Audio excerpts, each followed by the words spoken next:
Sa puntong ito, ako po ay sasagot ng ilang katanungan na amin pong natanggap sa Facebook. Patuloy nyo lamang pong ipadala ang inyong mga tanong.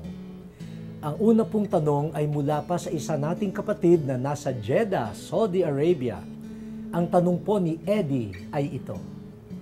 Dear Bishop Tagle, member po ako dati ng Fisher of Man dito sa Jeddah, KSA since 1989 to 2000.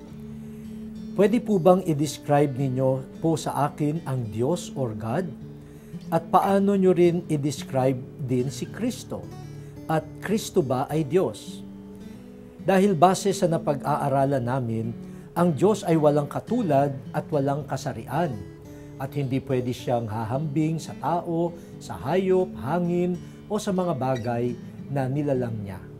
Gumagalang, Eddie Elona, Dream Divers, Jeddah, Saudi Arabia, KSA.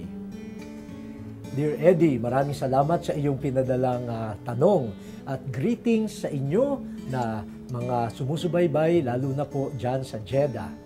Alam nyo, tanong mo, no? Paano ko i-describe ang Diyos? Una sa lahat, ang Diyos ay espiritu, no? Kaya kung kailangan natin, ang hinahanap natin ay description, na katulad ng description natin sa ibang mga bagay, sasabihin natin, God defies any human description. Pero ito, God described God's self. Kahit hindi tayo ang mag-describe sa Kanya, aasa tayo paano niya dinescribe ang sarili niya. Sa letter of St. John, no, sabi, God is love. Bakit? Kasi ganoon niya pinakilala ang sarili niya.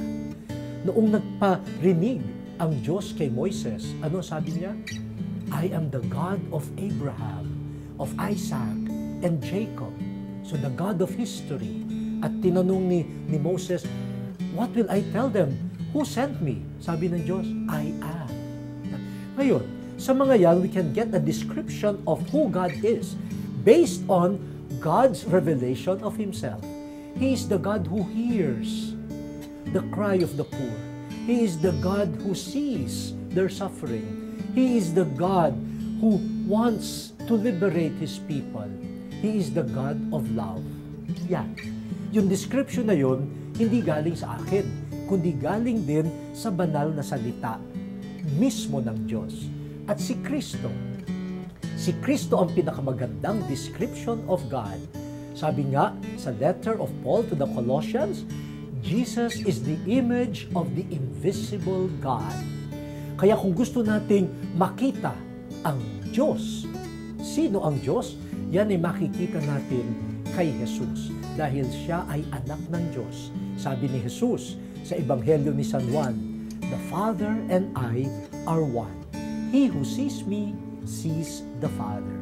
Yan. Mga ilang tanong lang, ano lang ito ha, mga sagot sa iyo. But if you look at the whole scripture, marami pa. God describing Himself to us through Jesus Christ.